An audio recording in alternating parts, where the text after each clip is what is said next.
안녕하세요. 법무법인 필의 김명식 변호사입니다. 댓글 질문 중에 몇 가지 말씀을 드릴게요. 일단 사기로 실형을 받았다고 피의자한테 피고인이겠죠? 피고인에게 연락이 와서 저한테 변제를 하고 있는데 합의를 제가 안 해주면 실형이 확정되는 건가요? 아니면 실형이 확정되는 순간 이름에 줄 긁히는 건가요? 라고 문의를 주셨는데 설명이 조금 필요한데 일단 좀 복합적인 질문이에요. 그러니까 실형과 집행유예가 어떻게 결정되는지 그리고 최종적으로 실형이 어떻게 확정되는지 뭐 이런 것들을 복합적으로 설명드려야 되는데 첫 번째는 우리가 징역형이나 금고형이 선고될 때 요즘에 벌금형도 있지만 일단 징역이나 금고를 전제로 설명을 드리면 집행유예는 그 형의 집행을 유예한다라고 해서 원래면 징역 얼마 뭐 1년 2년이 나오면 바로 감옥에 가서 1년 2년을 살아야 되는 거죠. 근데 이제 그 형의 집행을 유예한다는 거는 일단 그 유예된 기간 동안 그 형을 집행하지 않고 기다려 본다라는 거거든요. 그래서 보통 뭐 징역 1년에 집행유예 2년 이렇게 나오면 징역 1년형이긴 하지만 2년 동안 일단 그 형을 집행하지 않는 거예요. 2년 동안 뭐 특별한 사정 없이 이제 넘어가면 그 형을 최종적으로 이제 집행하지 않는 그런 선고인데 그러면은 징역의 집행유예가 붙으면 당연히 법정 구속은 안 되는 거죠. 예외적으로 실형을 선고하면서 그 형의 집행을 바로 안 하는 경우가 있어요. 법정 구속을 안 하는 경우가 있는데 그 대표적인 경우가 재산범죄에 있어서 많이 그렇습니다. 그래서 실형이 나와야 되는 범죄이긴 하지만 당장 이 사람이 감옥에 들어가게 되면 이제 변제도 못 하게 되고 피해자 입장에서 좋은 게 아니잖아요. 그러니 재판장님 입장에서는 이게 실형인데 한 번 더 기회를 줄 테니까 2심 진행되는 동안 빨리 돈을 갚아라 라고 해서 실형을 선고하면서 바로 형을 집행하지 않는 법정 구속을 하지 않는 경우가 있습니다. 그럼 이 경우에 첫 번째 질문, 형이 확정되는 거냐? 형이 확정되는 건 아니죠. 그래서 형의 확정이라는 거는 1심에서 양 당사자가 항소하지 않아서 그냥 그대로 끝나서 확정되는 경우도 있고 항소 상고까지 가서 대법원 단계에서 이제 더 이상 다툴 수 없는 단계까지 가서 확정되는 경우도 있고 그러니까 형의 확정이라는 거는 더 이상 양 당사자가 다투지 않거나 다툴 수 없는 상황이 돼서 최종적으로 그 형이 나오는 걸 형의 확정이라고 하는 거거든요. 그러니까 그 합의를 안 해주면 실형이 확정되냐? 합의를 안 해준다고 하더라도 이제 항소심에서 집행유예가 될 수도 있고 또 무죄로 바뀔 수도 있으니까 합의를 안 해준다고 실형이 확정된다? 이거는 아닙니다. 아니고 다만 이제 항소심 단계에서 만약에 변제가 상당 부분 이루어졌다 또는 변제가 많이 이루어지진 않았지만 변제 계획이 있고 그래서 내가 형사상으로 합의를 해준다 라고 하면 항소심에서는 양형이 반영이 되기 때문에 만약에 예를 들어서 실형이 1심에서 1년이 나왔다 근데 절반 이상 변제가 되고 당사자가 합의를 했다 그런 경우에 있어서는 항소심에서는 집행유예 될 가능성이 많아지는 거죠.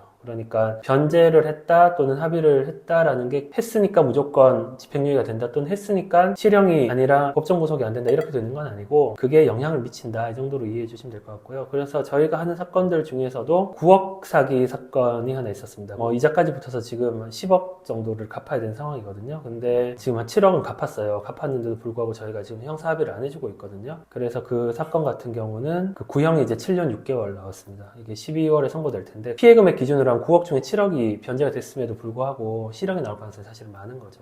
그러니까 변제와 합의는 둘 다 피고인 입장에서는 받아야 되는 거고 피해자 입장에서는 내가 받아야 될 돈이 있다라고 하면 다 받을 때까지 굳이 합의서를 안 써주는 게 좋아요. 그래야 형사 절차에 있어서 피해자 입장에서 유리한 상황에서 계속 대응할 수 있으니까 합의는 최대한 늦게까지 안 할 수 있으면 안 해주는 게 좋다 이렇게 이해해 주시면 될 것 같습니다. 그리고 이게 계속 질문이 많이 되는데 금융거래정보통지서, 금융거래정보 제공통지서겠죠? 이게 잘못한 게 없는데 경찰서에서 왔다. 그리고 갑자기 법원 쪽에서 등기를 보냈다. 이게 정확하게 어떤 상황인지 잘 모르겠어요. 법원 쪽에서 뭐 어떤 등기를 보냈다고 하는지 모르겠는데 영상 한번 보시면 더 이해가 되시겠지만 내가 꼭 잘못해서 나오는 건 아니고요. 수사하는 과정에서 수사관 입장에서는 돈이 흘러가는 걸 확인하다 보면은 이게 누구 계좌로 갔는지 모르잖아요. 계좌 번호만 있으니까. 그러면 그 계좌 번호에 계좌주가 누구인지를 봐야 되잖아요. 예를 들어서 하나은행 272 뭐뭐뭐뭐만 있으니까 그 계좌 사용주가 누구냐고 찾아보면 확인해보면 이제 김명식이라고 나오거든요. 그러면 이 김명식은 통상적인 거래 관계구나 라고 하면 더 이상 이제 수사할 필요가 없잖아요. 그러면 김명식이라는 사람에 대해서는 더 이상 수사할 필요가 없는데 그래도 김명식에 대한 정보를 수사기관에 전달했다는 사실을 김명식한테는 통지할 필요가 있거든요. 그래서 이게 날아오는 거예요. 그래서 통지서가 왔다고 하더라도 내가 그 범죄, 그 수사에 있어서 특별하게 문제가 된다 이렇게 보실 필요는 없고 오히려 아닌 경우가 훨씬 더 많습니다. 그리고 특히 이제 제가 저번에 말씀드렸다시피 6개월까지 유예할 수 있는데 그 6개월 유예돼서 왔다. 근데 6개월 동안 조사가 안 됐다 그러면 수사 대상자가 아니라고 보셔도 크게 다르지 않고 정말 많이 할 때는 너무 많아서 일일이 유예를 못하는 경우가 있거든요. 그냥 막 2주, 3주 안에 바로바로 오는 경우도 있어요. 그런 경우에는 그 정보를 요청한 기관이 다 나옵니다. 무슨 경찰서 또는 무슨 경찰청,